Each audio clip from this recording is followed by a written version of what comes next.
Baiklah, bismillahirrahmanirrahim. Assalamualaikum warahmatullahi wabarakatuh. Dan kepada pelayar utusan TV, selamat pagi dan terima kasih kerana berada dalam satu lagi program yang kita namakan Berani Cakap pada pagi ini. Dan bersama kita pada pagi ini adalah Presiden Persatuan Bodyguard Malaysia. Assalamualaikum Tuan Ben Beckham, apa khabar? Waalaikumsalam adikku Tuan Haji bro ataupun Tuan Haji Ainul. Ya. Waalaikumsalam. Saya nak panggil apa? Ben Beckham. Abang Ben je. Okey, Abang Ben. Baik, selamat datang Abang Ben. Pagi ini kita nak bicarakan satu topik, satu tajuk yang memang kita tahu hambat siapa yang rapat. Apabila kita bercakap tentang hambat siapa yang rapat ni, kita melihat bahawa fungsi bodyguard itu sangat hebatlah. Jadi mungkin Abang boleh sharekan sedikit sebelum kita cerita makluman kita dapat, kita terima bahawa Abang memang bekas anggota PDRM, hebat, dulu pernah bertugas dan banyak sejarah yang telah Abang buat. Dan hari ini saya nak minta Abang kongsikan sedikit latar belakang Abang. Silakan Abang Ben. Okey, terima kasih punya adikku Tuan Haji bro ataupun masa campur di Negeri Sembilan panggil Ainul aja kan. Tapi sekarang alhamdulillah Amin dah meningkat naik atas. Okey. Jadi introduction untuk diri sendiri ni ringkas sajalah. Okey, tahun 78 join PDRM sebagai constable biasa je. Lepas tu dihantar masuk lepas habis rekrut masuk Polihutan. Okey, di Polihutan lebih kurang daripada tahun 78 masuk sampai 82. So daripada Polihutan tukar ke cawangan tugas am ke Johor Bahru tahun 82. Lepas tu 82 sampailah ke 92 di Johor Bahru lebih kurang 10 tahun. Jadi semasa di Johor Bahru tu dalam tahun 83 atau 84, so mohon untuk menjadi anggota detektif. Jadi dalam polis ni detektif ni nak kena ada khusus khas. Yang tak ada khusus tu dia panggil gelap ayam tu. minta maaf lah. Bukan nak mempelakir atau memburukkan. Itu memang panggilan biasa kita panggil dulu. Ataupun cawangan, dia panggil cawangan pencegah jenayah. Yang tu anggota biasa yang yang belum menghadiri kursus asas detektif. Jadi kita serapkan masuk ke cawangan pencegahan jenayah ni. Tapi kalau detektif ni dia dah di-qualified kan. Dia kena kursus 4 bulan, kena lanyah dekat depoh tu. Jadi teruskan. Jadi apa ni? Jadi selepas habis kursus dia akan postingkan lah ke mana-mana. Macam abang dulu mohon daripada Johor Bahru. So dapat habis tu balik ke Johor Bahru balik. Lepas tu masuk lapor diri kena pergi cawangan foto. So kalau asalkan nak cari pasal foto ni abang ada khusus khas. Maksudnya di dalam polis bila duduk cawangan foto dia kena hantar pelajar. So abang qualified as a photographer, tapi untuk kes-kes polis nak jadi fotografer luar pun boleh, sama je khusus dia. Jadi di dalam masa yang sama duduk bahagian foto ni dia dipanggil bantuan teknik BSIC. So kerja-kerja kita ialah tanggungjawab foto ni untuk merakam semua gambar-gambar tempat kejadian. Tak kira apa kejadian pecah rumah ke, samun ke, bunuh ke apa benda. So kita lah yang akan merakam semua gambar-gambar di tempat kejadian tu. Jadi kalau ikutkan daripada cerita abang ni, memang banyak pengalaman yang daripada sejarah abang dalam perlibatan dalam bidang kepolisian. Cuma satu saja saya nak menarik perhatian abang, iaitu keterlibatan abang dalam UTC, contohnya unit tindakan cepat. Dan apakah pengalaman abang sebagai anggota berkenaan dalam aspek membanteras jenayah tu? Mungkin itu abang boleh sharekan sikit dengan kita. Okey, jadi abang bermula sebelum masuk UTC daripada itu tadilah, dari mananya rentenan daripada itu tadi. Jadi belajar jenayah kecil dulu. So maknanya abang biasa mengendalikan fotografer, komersial, lepas tu jenayah harta benda. So ikut step by step. Selepas jenayah harta benda, pergi ke jenayah besar. Masa tu dipanggil major crime. So major crime ni yang mengendalikan kes-kes besar ni lah, rompak, samun, bunuh apa semua ni. So di situlah bermulanya career dengan UTC. Jadi terlampau banyak sangat kes masa tu. So cadangan kita punya grup tu kena sebut jugalah nama dia kan. Silakan. Tuan Ali Baca yang kita baca dalam apa tu daripada D9 ke Tahanan Tanpa Bicara tu. So itulah pengasas ataupun orang yang menubuhkan UTC Johor. So maknanya dengan persetujuan pegawai-pegawai atasan lah. Pasal apa kita ada alibi yang baik. Okay, UTC ni adalah unit undercover. So maknanya kita tak di-expose kan. Zaman tu lah ni info ni boleh dikeluarkan atau abang boleh bagi. Cara kerja tu kita tak boleh bagilah. Cuma maksudnya kita memang betul-betul totally completely tak masuk balai. So maknanya tak ada siapa tahu yang kita ni dalam dalam unit khas ni, kita panggil unit khas ni kan. Jadi mana unit khas ni dia tersendiri dalam entiti tersendiri kan. Kalau saya boleh panggilkan unit khas ni squad elite lah kalau saya boleh sebutkan benda tu. Jadi bang, sementara abang menceritakan latar belakang abang sedikit tu, saya nak menarik satu perhatian ni lah. Mungkin dalam pengalaman abang ini, abang pernah terlibat dalam kes-kes membantras jenayah contohnya kan. Kemudian melepaskan berapa das tembakan contohlah ya. Mungkin ada pengalaman itu yang mungkin abang boleh sharekan. Kita jangan sebut tentang kes tapi pengalaman itu. Bagaimana? Okey. Ini kenangan sampai matilah maksudnya. Sepanjang masa dalam UTC dulu okeylah kalau nak cerita kan orang cakap abang ni cakap besar ni, cakap apa meninggi diri. Tapi semasa di UTC yang tak rasa mati je lah lagi. Maksudnya abang kena tembak berpuluh kali. Pasal apa kita kena tembak ya. Okey, ceritanya kita kena tunggu ditembak barulah kita boleh melepaskan tembakan. Kadang orang buat persepsi buruk kepada polis. Dia cakap alah senang macam praktis target, apa susah terus tembak je. Bolehlah cakap, siapa yang cakap tu berani datang jumpa bang apa siapa. The real situation is kita kena ikut undang-undang. Masa bila kita boleh menggunakan senjata api dan melepaskan tembakan. Sedangkan kalau kita pegang pun orang tengok, dia buat report pun kita dah kena belum acu kat orang lagi. Tambah nak cerita bertembak. Jadi dalam pengalaman tu maksudnya tadi abang kena tunggu kena tembak dulu baru boleh melepaskan tembak. Maksudnya perbuatan serangan melepaskan tembakan tu dah berlaku.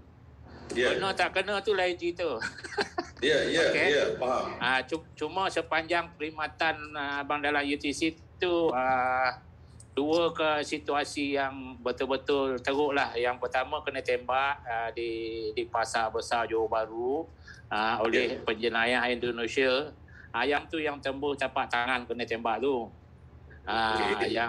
Yang kedua accident semasa kita membuat kerja mengejar dengan penjenayah. Jadi kereta kita orang naik tu, mana kereta Tuan Ali tu hancur remuk kena pantai dengan van. So abang first gunner duduk seat depan, patah tengkuk. Patah tengkuk kena duduk kena pakai hard collar selama 7 bulan. So sampai sekarang ni crack dia tu dia crack lah, dia tak patah. Tapi masih kekal lah. Itu kenang. So 2 insiden tu lah. Satu tu kena tembak di Pasar Besar Johor Bahru. Satu insiden itu sepanjang yang paling teruk lah dalam UTC. Yang lain tu kalau cerita bertempur tu banyak kali lah. Dah tak ingat lah berapa kali. Banyak projek kita handle dulu dan jumlah penjenayah yang tumpas pun ramai. Kan figure abang tak boleh bagilah kan. Jadi itu cuba sedikit maknanya pengalaman yang orang kata yang teruk lah masa dalam UTC dulu. Lebih kurang macam tu lah. Pengalaman abang tu memang nampak hanya abang yang tahu tentang pengalaman tu, yang mungkin saya dengan abang mungkin kita berkongsi secara berbeza. Mungkin dalam pertemuan-pertemuan yang berbeza nanti kita mungkin boleh berkongsikan pengalaman tu. Tapi tinggal lagi, cuma saya nak tahu prinsip abang ketika ini, yang apa yang abang telah pelajari ataupun peroleh semasa kepolisian, apakah benda itu abang pegang sampai hari ini? Apa dia? Okey. Bagus juga tu. Memang kena pakai. Pasal apa? Kita ni dilatih dalam perundangan. Jadi sebelum masuk polis dulu kita undang-undang cowboy je kan. Maknanya main redah je. So bila dah kita tu masuk polis, anggota biasa sekurang-kurangnya kena lulus 4 subjek undang-undang. Kalau tak lulus tak dapatlah naik corporal kan. Jadi syarat-syarat dia mesti lulus undang-undang. Jadi pengetahuan kita dalam polis kalau tak faham undang-undang ni payah. Kadang tu sebab orang dekat luar tu selalu mempelekehkan, kata polis salah guna kuasa apa semua. Bagi tahu dengan dia orang bahawa benda ni tolong jangan pelekehkan polis. Cuba abang explain dekat dia orang. Bagi tahu. Okey. Kenapa tak jadi salah guna kuasa? Very simple. Kita datang memperkenal. Macam kita tengok dalam video baru ni, polis pakai uniform pakai itu, abang cukup pantang tengok tu. Kalau abang ada tu, masak orang tu kan. Pasal apa? Dia bercakap seolah-olah dia pandai. Orang sekarang ni belajar tinggi. Dia macam dia tahu undang-undang. Tak, kau nak macam mana nak suruh orang kenal. Memang kita akui ramai orang yang menyamar. Tapi dia dah datang pakai uniform, dah datang tunjuk autoriti, dah cakap lah elok. Kalau penyamun dia tak ada elok-elok macam tu dah. Kan? Jadi yang tu kadang orang awam civilian ni, yang kebanyak yang ada sekarang ni nak Gen Y ni seolah-olah dia pandai, dia tahu, dia tinggi sangat hak dia. Provokasi. Yes, correct. Itu ayat dia.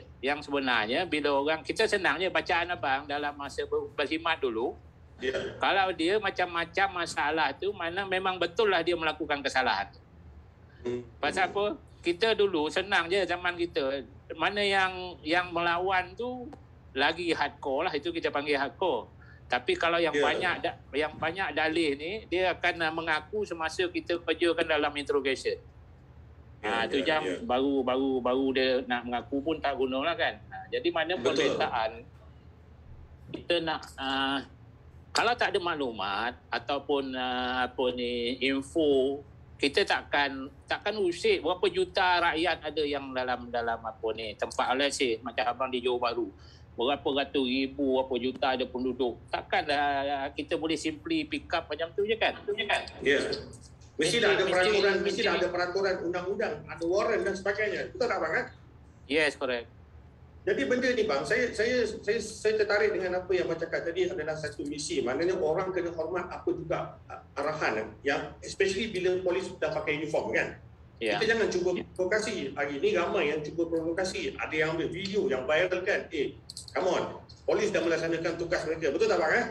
Yes, dan mereka telah ikut segala carta undang-undang mereka dah ikut kan. Tapi yang tidak disiplin itu kita tak usah cerita lah. Itu tindakan integriti. Ambil ke atas mereka. Betul bang kan? Betul. Baik, satu soalan yang saya nak tanya pada abang ialah apakah dalam misi UTC ini memang perlu ada penyamaran? Ulang. Tak. Dalam kita nak buat kerja-kerja membantras jenayah ni, apakah salah satu aspek yang kita perlu menyamar? Ya. Memang penyamaran. Betul, tapi saya nak tanya abang. Ya. Penyamaran lah. Ya. Okey.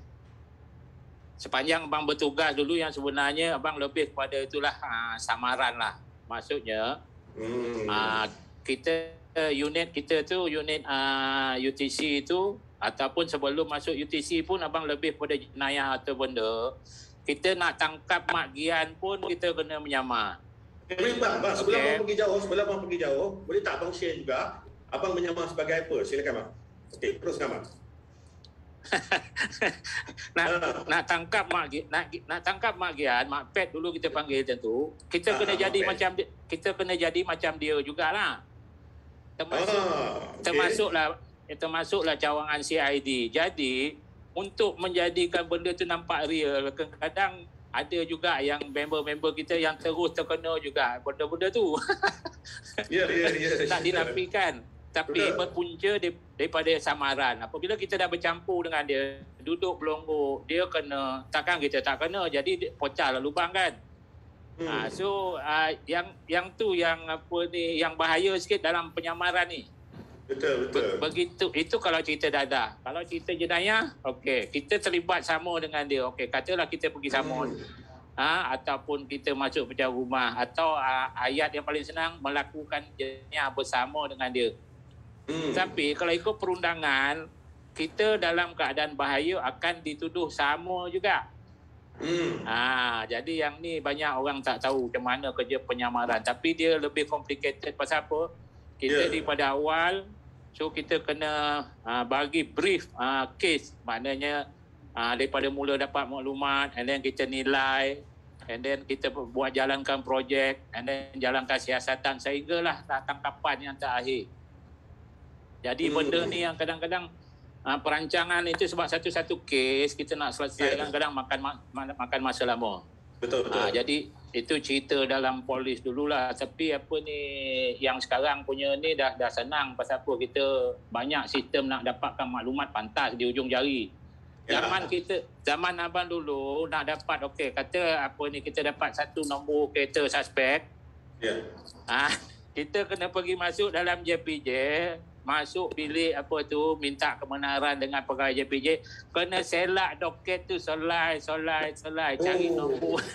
So just imagine. Jadi sekarang ni just key in nombor, semua keluar kan. Betul. Zaman kita kena selak doket tu selai. So tengok plate nombor tu, okey, BAD. Okey, cari BAD, pangkal nombor berapa sampai berapa. So satu doket tu lebih kurang dalam 10,000 nombor kan, apa ni. Banyak tu Jadi kena cari. So bayangkan kita buang masa punya banyak untuk dapatkan info je. Itu contohnya siasatan dulu. Tapi hari ini nampak dia proses lagi mudah. Sebab apa? Kita tekan saja maklumat, kita akan dapat segala maklumat, siasatan boleh dibuat dengan lagi cepat. Betul kan abang kan? Yes, correct. Contohnya begitulah. Baiklah. Saya nak menarik perhatian abang sebagai Presiden Persatuan Bodyguard Malaysia ni kan. Kita dah punya asas latihan. Katalah saya nak menyertai, saya bekas tentera ataupun saya bekas polis. Saya dah ada kekuatan elit saya, latihan elit. Untuk saya nak jadi bodyguard, apakah saya perlu jalani latihan? Latihan apa lagi bang? Saya nak perlu ni. Okey, bagus soalan tu. Pasal apa? Kebanyakan yang di luar tu nak yang bekas lah, daripada polis ke, daripada tentera ke. So kita jangan sebut unit elit kita sebut yang unit biasa dulu. Okey, abang ceritakan abang dulu anggota biasa, abang dilatih sebagai anggota polis biasa. Jadi knowledge kita dalam penugasan harian, tapi dalam penugasan mengiring ataupun mengawal individu, kita tak belajar. Itu point dia. Jadi makna siapa yang nak jadi itu, dia kena pergi balik ke asas formula yang simple. Sekurang-kurangnya dia kena tahu asas cara pengiringan. Walaupun dia dalam polis, dia bekas askar, penugasan dia dulu tak sama. Dia tak pernah buat kerja-kerja. Memanglah macam polis, dia biasa mengiring, tapi dia mengiring orang salah. Memang semua expert mengiring. Dia mengiring orang salah, pergi ambil daripada lock-up, bawa pergi mahkamah, bawa balik, bawa pergi tu kan. Itu mengiring juga. Jadi ayat tu universal, maknanya diguna pakai. Tapi bila pergi spesifik kepada bodyguarding ataupun pengiring rapat, itu dah kita kena uraikan apa dia maksudnya konsep pengiring rapat tu. Jadi maksud soalan Tuan Haji tadi tu, perlu ke dia orang ni menjalani latihan balik? Memang perlu. Sekurang-kurangnya dia tahu asas. Okey, maksudnya teknik apa ni pengiringan, lepas tu cara berfikir. Nak jadi bodyguard, dia otak mesti bijak bukan yes. Kejap lagi abang bagi tahu kan point dia kenapa otak tu kena bijak. Okey. Dia jangan harap badan besar je kan. Badan besar tak bersih. Ya bang. Ni marah orang yang kena cakap terus terang. Kita kena cakap terus terang supaya orang tahu fungsi bodyguard ni bagaimana. Kan? Yes. Orang kena tahu. Tak, memang. Okey, sebelum ni kita dah banyak ke cerita poin utama bodyguarding lah Okey, tadi soalan tadi tu tak habis lagi. Maksudnya latihan yang bekas-bekas ni tadi. Okey, yang itu daripada unit biasa. So memang dia tak ada knowledge dalam asas pengiringan. Begitu juga yang unit elite. Okey, kalau dia daripada polis, daripada UTK, daripada 69 unit elevator. Lepas tu kalau daripada army, semua unit komando semua. Dia orang memang ada apa dilatih, tapi apa yang dia dilatih tu dia lebih kepada kerja berpasukan, mengawal secara berkumpulan ataupun dalam bahasa Inggeris dia CET, Close Escort Team. Jadi apabila bekerja berpasukan, konsep dia lain sikit. Pasal apa? Dia kena tahu body system, kena tahu cara pergerakan berkumpulan, apa benda semua kan. Tapi kalau yang biasa yang kita ada ni, one to one, single bodyguard, apa benda ni, itu lain. Jadi dia pula bila turun ke bawah, dia akan terbawa-bawa. Kalau yang polis ni, ex-komandonya, yang army ex-komandonya, dia susah nak cuci otak dia tu.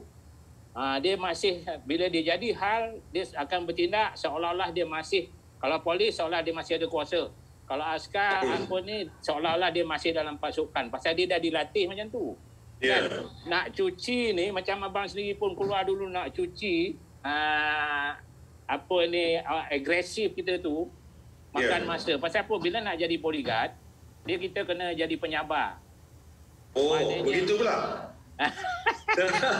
Saya ingat jadi bodyguard ni dia bukan penyabar. Aku hambat kau, siapa yang rapat aku hambat. Sebab tajuk kita macam tu. Itu yang ramai di luar. Adik aku, abang aku, biarlah dia nak marah pun dia pasal lah. This is my apa ni, untuk menyampaikan, ada peluang untuk menyampaikan, untuk apa konsep kadang ataupun penerimaan dia orang tu tak sama. Pasal apa? Ada yang dilatih oleh daripada ex-komando army. Ada yang dilatih oleh ex-komando polis. Cuma bezanya dua unit ni, dan abang sendiri pun instruktur bertauliah untuk bodyguarding ni. Jadi yang penting dalam bodyguarding yang kita nak ajar dia, pemahaman dia berkenaan undang-undang awam. Faham. Jadi kalau yang polis, dia masih bawa perangai polis pun tak boleh. Kalau yang army masih bawa perangai army tak boleh bila dia jadi bodyguard. Pasal apa? Hak kita dan hak orang yang kita jaga dalam perundangan awam ni, kita kena faham betul-betul. Pasal kalau ikut soalan Dato' Haji ni pun banyak apa ni yang orang kata yang cun-cun punya soalan lah yang bagus, yang patut abang terangkan kena satukan. Itu yang saya nak gerakkan soalan-soalan ni pada abang sebab tak sabar nak tanya soalan ni. Okey, saya teruskan kepada soalan yang seterusnya sebab nanti kita akan balik kepada perbualan abang tentang prinsip-prinsip bagaimana seorang bodyguard itu. Cuma saya nak tanya satu, apakah bodyguard ini perlu rambut panjang? Contoh panjang panjang ataupun pakai baju serabai. Orang kata pakai baju yang tak elok tengok. Apakah bodyguard ni perlu pakai smart? Macam mana? Okey. Ini dress code ni yang sebenar dia macam ni. Dia panggil dress code. Dalam bodyguarding salah satu mata pelajaran dia adalah dress code. Dah macam PTD dah.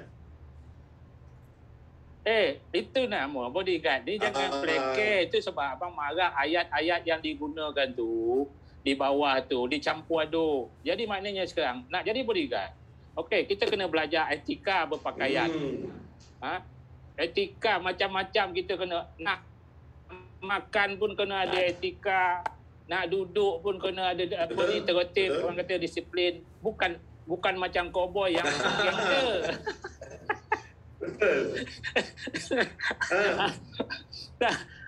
Yang tu salah persepsi. Pasal banyak di bawah di luar tu kadang dia ikut kepada guru yang melatih ni. Macam abang lebih mengajar kepada pemahaman berkenaan perundangan. Macam tadi kita cerita pemakaian tu. Benda tu penting. Dia tak boleh kalau macam adik cakap tadi pakai selekeh. Dia yang sebenarnya pemakaian dalam bodyguarding dia ikut keadaan semasa program VIP. Okey. Tapi yang ada di luar tu sekarang macam-macam. Pasal apa? Bos dia kena kod. Bukan bodyguardnya. Bodyguard memang tak apa ni. Macam abang dulu semua komplit. Bos pergi main golf. Jadi takkan kita nak pakai full jacket. Logik. Takkan nak pakai coat. Betul. Bos pergi sport. Kita ada yang separuh tu 24/7.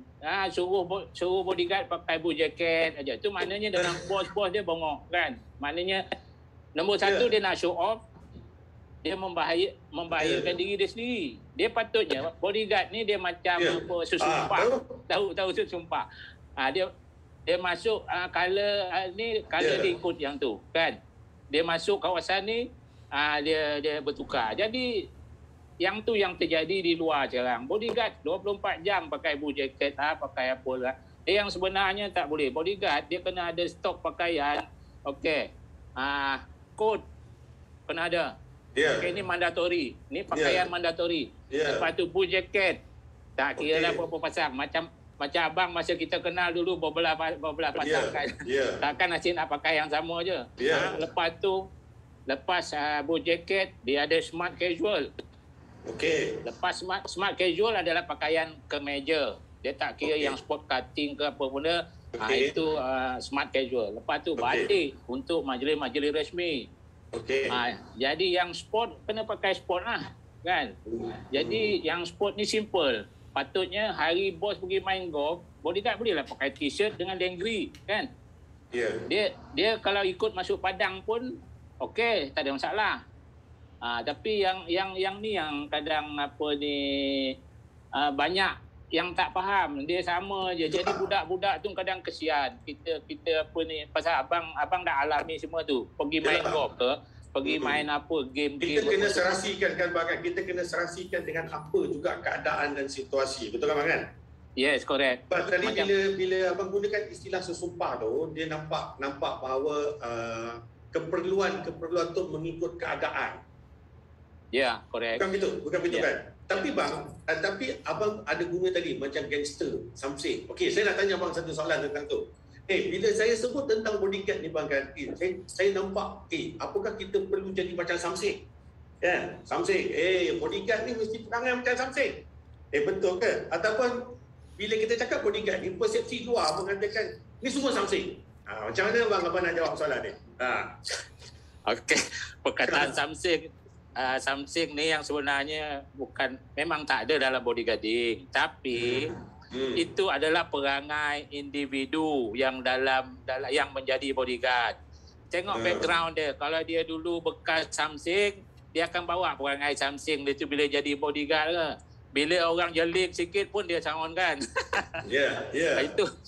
Itu namanya Samsing. Lepas tu dia tengok macam nak makan orang. Yang sebenarnya latihan dalam orang kata cara kita berdepan dengan keadaan. Senang je. Kalau kita tunjuk muka ketat, semua orang menyampah kan. Action mana bodyguard ni tengok macam nak makan orang kan. Kalau bukanlah kata kita nak tersongeng je apa benda ataupun nak senyum nak. Dia normal. Bukan serius sangat, bukan terlampau ketat sangat muka tu. Mana normal kan? Dia very simple. Abang selalu mengajar dalam pembelajaran bodyguarding. Okey, maknanya reaksi muka kita ni ini pengalaman. Kalau kita, let's say kita tengah bertugas, jaga bos. Sekali kita perhati ada somebody staring kat kita, mati bos apa semua kan.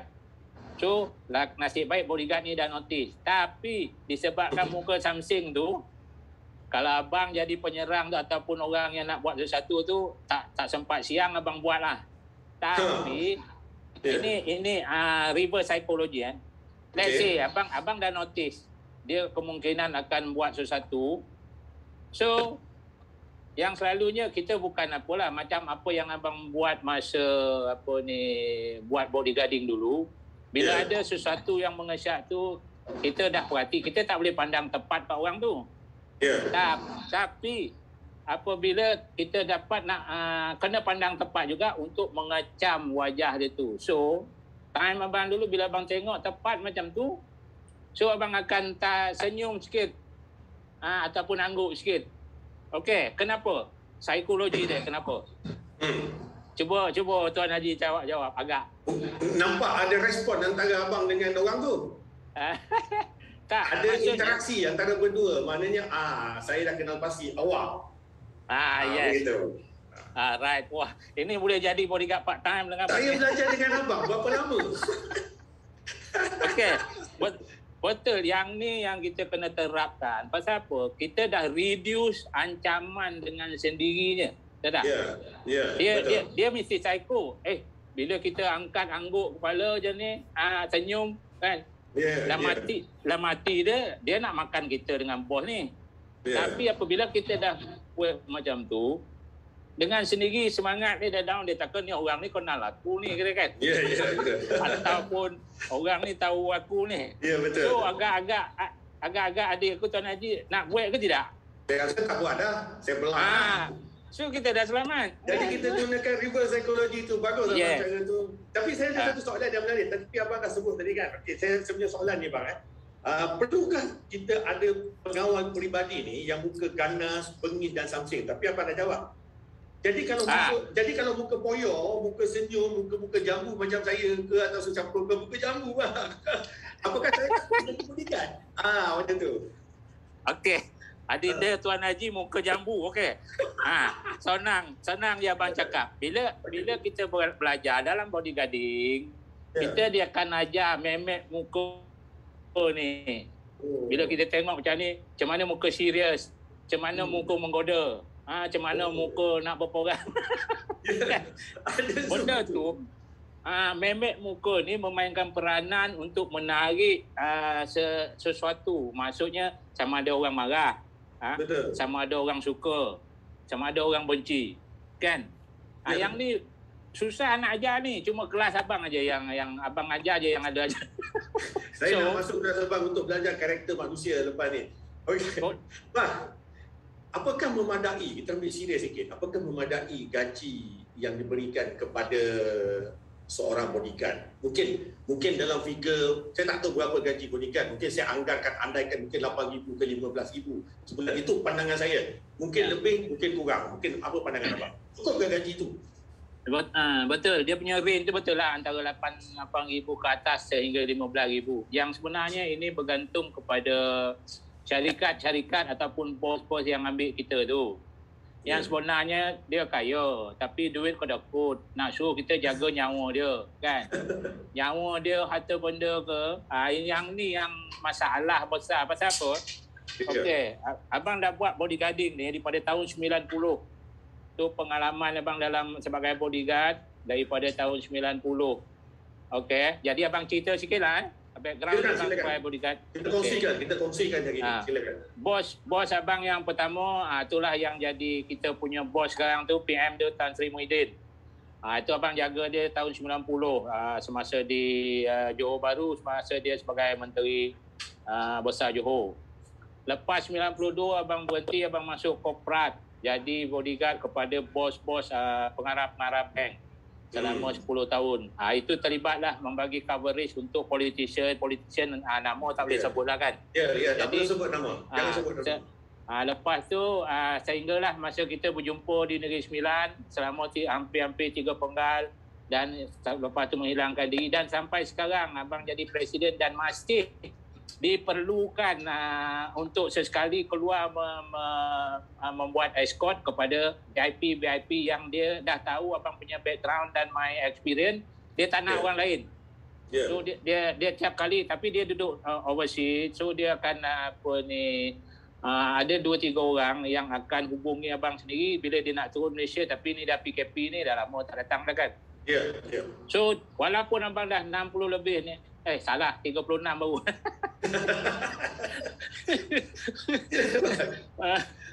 Saja bergurau abang mau macam tu. Jadi dia bukan kira umur, dia kira experience. Walaupun kita tua, kita boleh handle situasi tu dengan lebih, orang kata lebih, walaupun sentimental tapi dia perfect. Yang ni yang susah nak ajar budak-budak yang ada di luar. Pasal apa? Kekangan masa dan yuran. Pasal apa? Kita nak ajar dia lama. Macam abang dulu belajar, abang dulu dilatih oleh UTK. Kursus asal bodyguard ni UTK yang latih. Lepas tu, bila kita pergi ke awam ni, nak memanjangkan sepatutnya sekurang-kurangnya 10 hari kita kena ajar dia.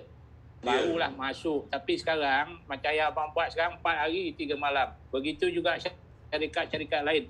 Apa yang kita boleh ajar selama 4 hari tu? Yalah, betul. Dia waktu yang singkat ke bang kan? Ya, terlampau singkat, nak nak menerangkan keperluan-keperluan yang penting pun tak cukup masa.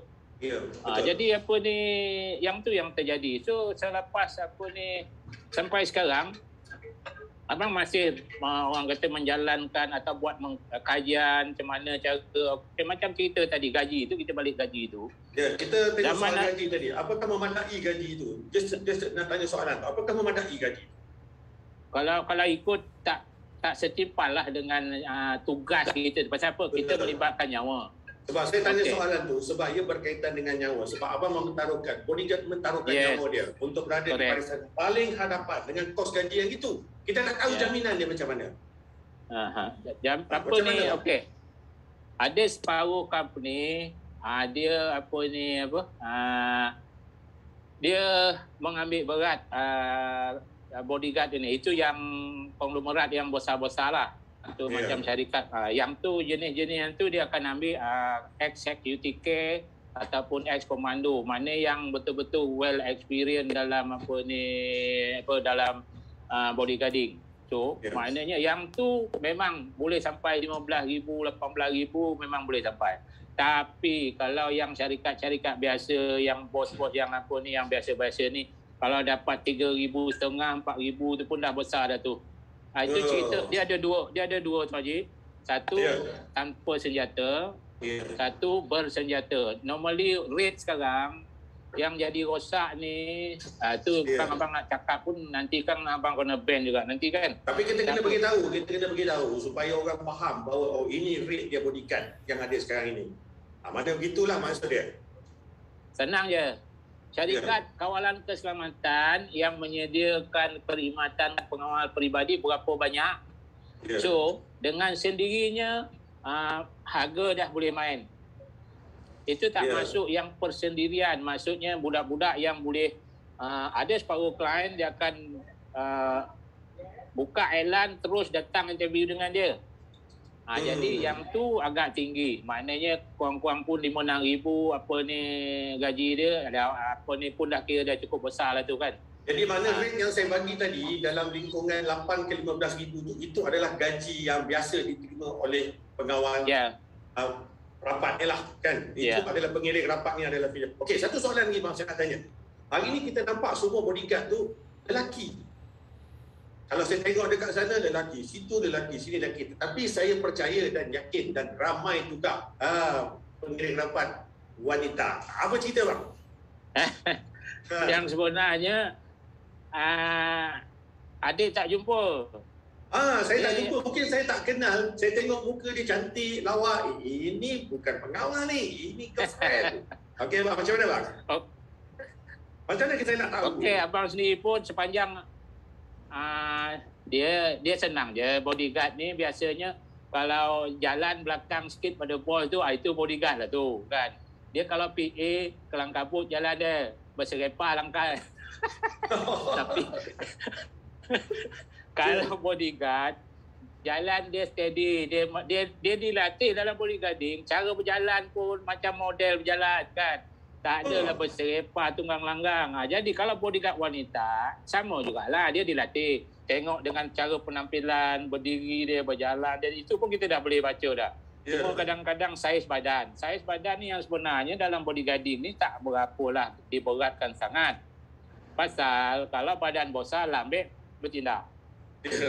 Tapi kalau badan sedang-sedang ataupun kecil, itu memang macam pelosit pergi kan. So dia pantas. Dia boleh menyelamatkan keadaan dengan pergerakan yang pantas. Jadi cerita tadi bodyguard perempuan ni yang sebenarnya banyak. Banyak biasanya isteri-isteri VIP yang memerlukan dia akan buat tawaran lah. Tapi ada separuh dia deal direct dengan individu, ada separuh dia melalui syarikat kawalan keselamatan. Yang tadi cerita gaji tadi tu yang jadi kacau ni apabila dia orang ambil di bawah syarikat kawalan keselamatan. Jadi yang ni yang kalau abang sentuh isu ni pun orang akan marah nanti. Pasal apa? Syarikat Sekejap bang, sebelum abang jawab soalan ni, kalau saya tengok daripada apa yang ditulis oleh netizen, contohnya Syamsam, soal gaji dia bangkitkan, Kal Faizal, kesian dia tak ada kerja ni, isu gaji. Kal Fazal habis PKP ni harap gaji naik lah. Ini saya tak tahu mungkin dia relatekan kepada mana, saya tak pasti sama ada pasal bodyguard kan, dan insyaAllah mudah-mudahan. Jadi mungkin abang boleh teruskan jawapan sebab ramai yang bertanya soal memadai atau tidak gaji yang diberikan kepada bodyguard. Ini soal nyawa. Kalau ikut memang tak berbaloi lah. Nyawa kita bermodalkan nyawa kita kan. Jadi yang ni yang abang duk nak memperjuangkan tapi tak dapat sokongan. Pasal apa? Macam cakap tadi, dua keadaan berbeza. Satu, individu terus dengan majikan. Okey. Yang ni boleh dapat gaji tinggi. Tapi majikan sekarang pun dah pandai tambah keadaan. Jangan cerita PKP lah. PKP ni lagi teruk. So yang daripada tadi gaji 15,000 pun dah kena potong, maybe tinggal 8,000, 10,000 ke 10,000 pun nasib baik lagi lah kan. Begitulah juga seterusnya. Begitu juga sekarang ni kita nak compete dengan syarikat kawalan keselamatan yang menyediakan perkhidmatan tu. Dia tak kira. Okey, dia bacaan dia senang je. Dia keluar 10 bodyguard walaupun margin dia sikit, so dia masih ada keuntungan. Tapi kalau nak cerita yang gaji bodyguard yang di bawah security company ni, kalau dia dapat 3,000 tu pun kata tu pun dah cukup baik lah tu. Tapi take home pay dia maybe more than that. Jadi apa ni, itu maknanya skill gaji dia daripada kalau di bawah syarikat security, dia akan bermula daripada tawaran gaji tu daripada 2,500 ataupun 2,000. Maksudnya itu basic. Jadi kadang banyak yang bergaduh di luar tu, apa beza? Basic adalah gaji pokok. Jadi dia akan bagi tahu okey allowance senjata api ke, allowance apa ke, also all in sudahnya datang 3,500. Jadi 3,500 apa semua itu just ada dalam payslip sajalah kan. And then OT dia biasanya syarikat security takkan jaranglah yang ambil.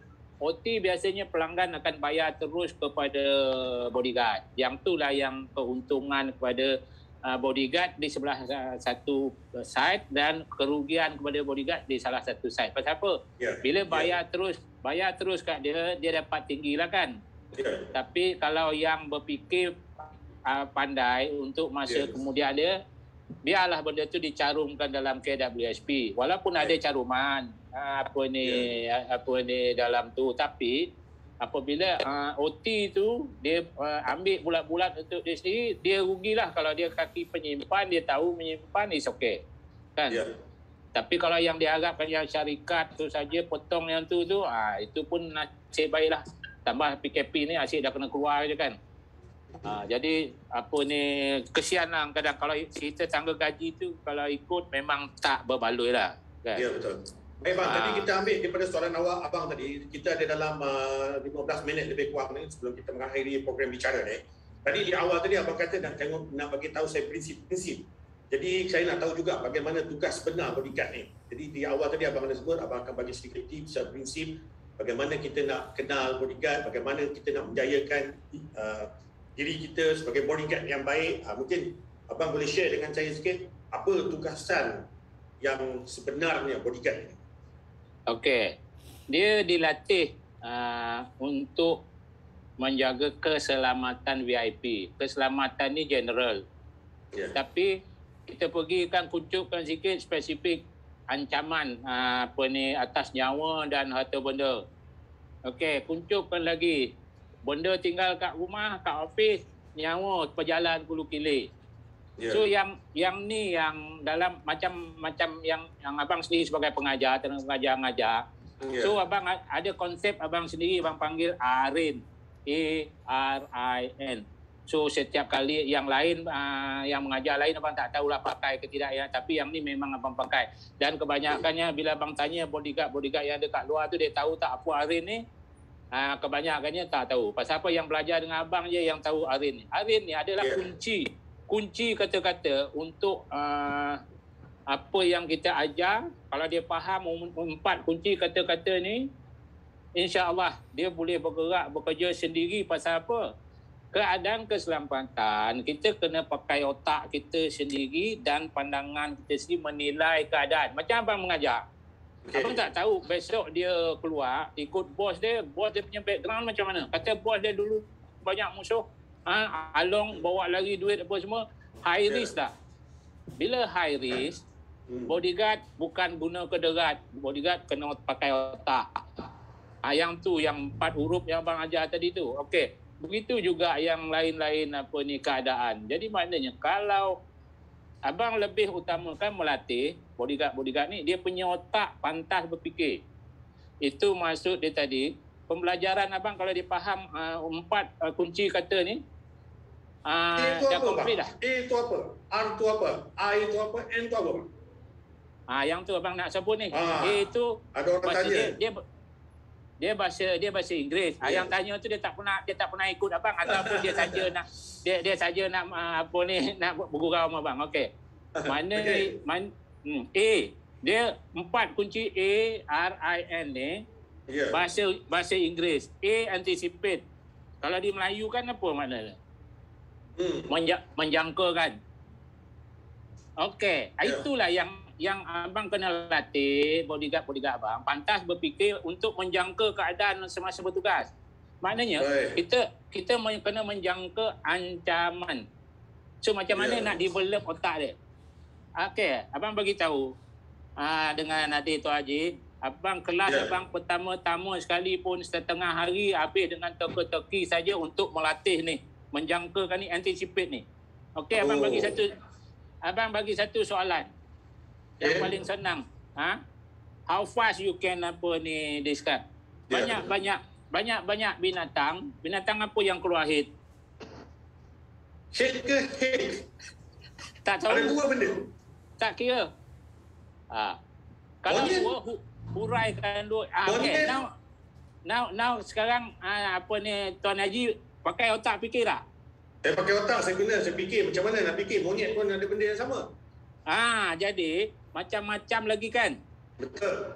That is how I develop my bodyguard yang train bawah abang. Nak generate berpemikiran dia tu berfikir secara pantas. Yes. Okey, jawapan dia tadi tu apa?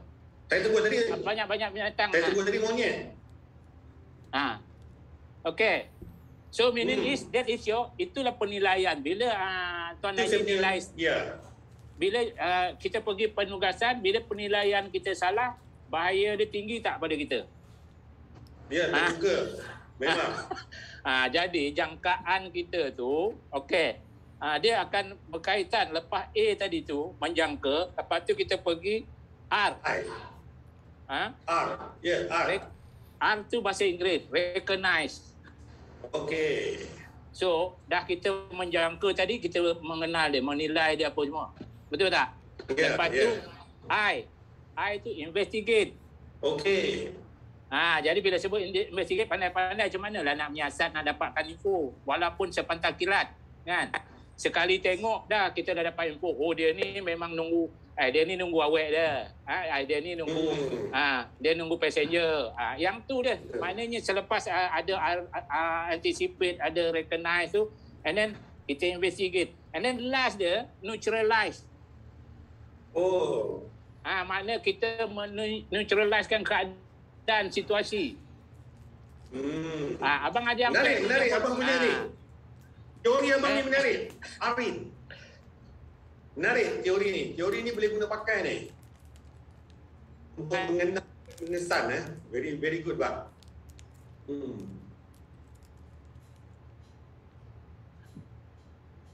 Do that game. Tak apa. Okey. InsyaAllah abang, kita ada lagi dalam 5 minit untuk kita buat. Kita ada 5 minit lagi untuk abang rumuskan, termasuk Arin ni. Mungkin abang nak cakap tentang Arin ni sikit, kemudian kita rumuskan. Silakan abang. Okey, yang ni lah pembelajaran yang paling penting dalam bodyguarding. Pasal apa? Yang bertugas di luar, dia bukan kita. Kita sebagai tenaga pengajar membagi ilmu, tapi penilaian di luar dia orang sendiri yang buat. So dia orang lah sendiri yang kena elaborate ni ataupun menilai dan membuat benda ni selalu. Pasal apa? Kalau tak buat selalu, dia tak faham. Kan? Apa yang A, apa yang R, apa yang I, apa yang N. Jadi kalau dia expert yang ni je, yang lain dia tak payah pening-pening. Pasal apa? Dia tengok je dia tahu. So abang balik kepada soalan tadi, abang bagi jawapan dia. Banyak binatang apa yang keluar head. Okey. Adalah kura-kura. Kru. Hit saya dengar hit lain. Saya ada dengar dua benda. Sebab itu jadi kita tengok benda ada dua jangkaan daripada soalan abang tadi. Ialah satu mengelirukan. Dalam aspek bodyguarding tu memang banyak yang mengelirukan. Betul kan bang? Ya, Jadi bila kita mengkaji soal itu, bahawa kita melihat ada dua jawapan yang berbeza, dua persepsi yang berbeza. Mana langkah saya memang langkah salah lah. Kalau saya kena jadi bodyguard memang dah lama hanyut. Tak kalah. Lebih banyak penilaian tu. So kita lebih berteliti dan lebih berhati-hati menilai, ya tak? Ya. Itu dia kunci dia. Jadi benda ni bukan cemerlang. Orang selalu cakap abang cemerlang lah, macam abang dia pandai kan. Tapi soalan yang paling simple, kebanyakan setakat ni abang dah ajar berapa puluh orang tu apa semua, tak ada yang boleh dapat jawapan tu. Belum ada yang boleh jawab lagi. Jadi terima kasih. Saya pun seronok dengan perbualan Abang Ben pagi ini, berkongsi banyak tips tentang kisah-kisah lampau dalam kepolisian, bagaimana abang mengendalikan kes-kes jenayah dan sebagainya, apa yang perlu ada. Kemudian prinsip itu abang guna pakai balik di akhirnya dan dibawa kepada BGM, Persatuan Bodyguard Malaysia. Apa kata-kata akhir abang nak bagi tahu dengan orang ramai? Silakan sebelum kita menutup. Okey, untuk orang ramai itulah yang meminati bidang ni apa semua ni, silakan dapatkan ilmu dengan guru yang betul-betul lah, yang ditauliah. Ramai, banyak ada di luar tu. Kita punya bekas-bekas komando apa ni, UTK kita ada 69, kita ada komando tentera, kita ada beberapa cabang, dan yang banyak ada menyediakan apa ni, latihan untuk bodyguard. Tapi itulah modulnya ikut masing-masing. Macam abang modul abang sendiri yang abang daftar dengan HRDF, apa benda apa semua. Jadi benda tu teknik dan cara yang pentingnya dalam bodyguarding ni pengalaman ni adik Putu Haji. So melalui pengalaman tu sebab abang boleh temberang lebih. Pasal apa, abang dah jaga banyak VIP kan. Jadi yang sebenarnya tak cukup time ni kalau nak cerita buat bodyguard ni. Pasal apa? Bodyguard ni kena buat segala-galanya, yang benda-benda yang kadang kita tak pernah. Macam abang dulu mengalami benda situasi yang pelik. Kita patut bodyguard, kita dah tahu dah bidang kerja kita macam ni, tapi kena buat benda yang lain. Jadi yang tu yang agak abang tengok ada soalan tu, kalau boleh apa ni, berkenaan driver dengan bodyguard, ya tak? Ya, yang terakhir mungkin. Okey, yang ni yang paling teruk ni, yang abang paling tak suka ayat ni. Driver come bodyguard. Yang ni bagi kesempatan, peluang kepada kita punya customer ambil kesempatan yang sebenarnya. Dia macam beli shampoo 2 in 1, 3 in 1. Ambil kerja je bodyguard, tapi driver kena buat, tukang kabut kena buat kan. Itu tak boleh. Abang memang fight benda tu habis-habisan. Tapi kadang-kadang budak-budak kita kat luar tu terpaksa melakukan benda tu. Itu memang abang sebagai presiden memang faham. Tapi kita nak fight macam mana kan? Itu je lah pandangan apa ni, ataupun penerangan daripada abang berkenaan driver dengan bodyguard tu. Dia dua profession yang berbeza yang sebenarnya.